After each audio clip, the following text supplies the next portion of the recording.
Olá, meu nome é Janaína, você está no canal Nini e Suas Letras e hoje eu vou dar início a uma série super interessante em que eu vou falar sobre pais e filhos escritores.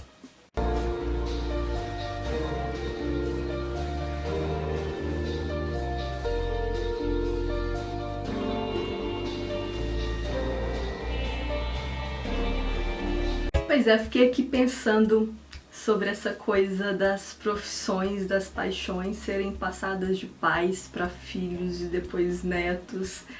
E eu resolvi criar essa espécie de série em que eu vou falar sobre alguns pais e filhos que são escritores ou que foram, enfim. E óbvio que isso não é uma regra, mas é muito interessante quando a gente percebe que a literatura ela é passada por gerações e gerações e parece que tá na veia mesmo. E pra abrir essa série eu vou falar de dois escritores que nasceram no sul do Brasil, não poderia ser diferente, tinha que começar pelos nossos, não é mesmo? E o pai, um dos escritores mais populares do século XX, o filho, que é muito conhecido pelas crônicas e pelos contos de humor. O pai já faleceu, mas o filho tá vivo, inclusive ele mantém uma coluna no Estadão. O Érico Veríssimo, pai, publicou mais de 30 livros, deixou uma obra bem extensa e faleceu aos 69 anos. Já o Luiz Fernando Veríssimo tá aí com 83 anos, vivíssimo, na ativo, como eu falei, escrevendo ainda crônicas para o jornal, e publicou mais de 40 livros. E uma coisa que eu acho importante falar, assim, eu acho que são escritores pouco lidos e pouco comentados. Eu não vejo muita gente falar de Luiz Fernando Veríssimo, apesar dele ser um contemporâneo, de estar aí ativo. Não vejo muita gente falar do Érico Veríssimo, acho que de verdade eles mereciam serem mais lidos, mais falados, sabe? Não que as pessoas não conheçam, não que as pessoas não leiam, mas eu ouço se falarem pouco deles. Uma coisa que é interessante pensar, o Luiz Fernando Veríssimo, filho, ele começou a escrever após os 30 anos. Ele fez a sua primeira publicação com 37, já mais velho. E aí, uma das minhas pesquisas, eu encontrei que ele diz que nunca conversou com o pai sobre literatura. Já não sei se é verdade, tá? Mas assistindo algumas entrevistas do Luiz Fernando Veríssimo, algumas poucas inclusive, ele ao que parece é um pouco avesso às entrevistas, ele diz que acredita que inconscientemente o pai o tenha o inibido no que diz respeito à escrita. Ele falou que é algo que assim, por pensar, bom, o pai é um grande escritor, aquela coisa toda, mas ele diz que ele acredita que seja algo inconsciente, sabe? Não assim, eu tenho medo de escrever por causa do meu pai, mas no subconsciente deve que isso estava lá, né? Talvez seja por isso que ele tenha demorado tanto a começar a escrever. Mas não foi só a literatura que o Luiz Fernando Veríssimo herdou do pai, ele herdou também a tradução. O Érico Veríssimo traduziu, por exemplo, o Contraponto do Aldous Huxley, e o Luiz Fernando Veríssimo também trabalhou como tradutor, enfim. Parece que desenho também, me corrija se eu estiver errado, mas parece que o Érico também desenhava. E uma coisa curiosa que eu encontrei nas pesquisas sobre o Luiz Fernando Veríssimo, ele toca em uma banda de jazz, gente, não é demais? Saxofone, acho massa saxofone. E como gravar um vídeo sobre esses dois monstros da literatura nacional sem indicar livros, né? Sem falar sobre alguns livros. E eu vou começar, eu acho que é impossível falar, na verdade, de Érico Veríssimo sem mencionar a saga O Tempo e o Vento, que tá aqui, toda na minha mão. Nós lemos no Projeto Mindlin O Continente no ano passado, foi uma baita experiência, foi incrível, assim, o Érico, ele tem uma narrativa, sabe, muito peculiar, muito envolvente e um domínio de escrita, é um negócio assim bonito, sabe? Eu acho que escritores precisam beber na fonte de caras como ele, porque ele dá um show de escrita.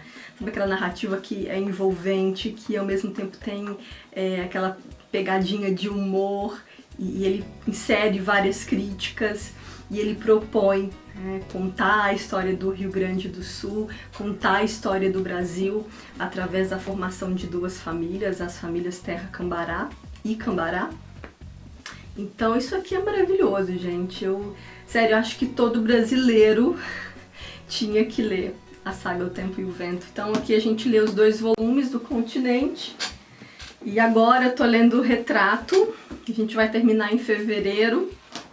Já tô aqui, ó, bem, passei da metade. Tá muito maravilhoso isso aqui.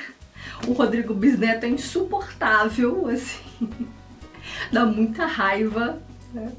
Mas é muito sensacional, gente. Tô curiosa pra ler o Arquipélago, que aí fecha então a saga, que são 3 volumes, 1, 2 e 3, que a gente vai ler em 3 meses. Inclusive tem gente que não leu, por exemplo, O Continente, tá lendo com a gente o Retrato.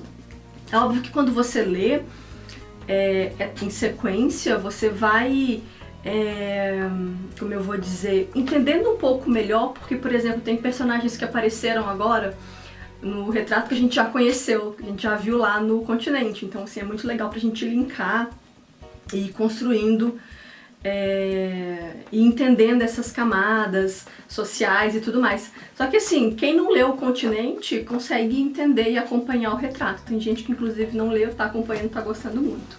Então, fica aí a recomendação da série O Tempo e o Vento. E Incidente em Antares, que é um que eu quero muito ler. Minha pretensão é ler ainda em 2020, vamos ver se rola. E aí tem também Olhar os Lírios do Campo, que eu quero muito ler, esse eu não tenho aqui. Pra falar a verdade, sim, eu quero ter tudo do Érico, quero realmente conhecer a obra completa dele, mais de 30 livros, mas a gente vai ficando na expectativa e nessa vontade.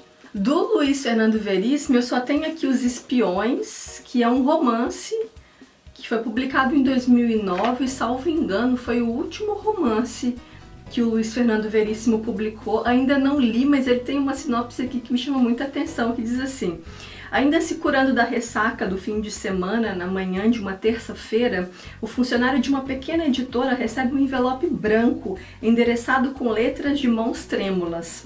Dentro, as primeiras páginas de um livro de confissões escrito por uma certa Ariadne, que promete contar sua história com um amante secreto e depois se suicidar. Atormentado por sonhos românticos, esse boêmio frustrado com seu casamento e infeliz no trabalho decide tomar uma atitude, descobrir quem é Ariadne e, se possível, salvá-la da morte anunciada. Essa premissa é muito maravilhosa, gente. Alguém aí já leu? Me conta, viu? Porque esse daqui também, depois que eu peguei para ler essa sinopse, eu fiquei tentada a fazer a leitura. E se eu não tô muito enganada, o Comédias para se ler na escola eu tenho, mas não tá aqui nessa casa.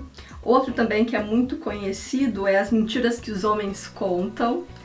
Então, olha, tem uma lista extensa, vale a pena dar um Google, dar uma olhada nos títulos e mergulhar.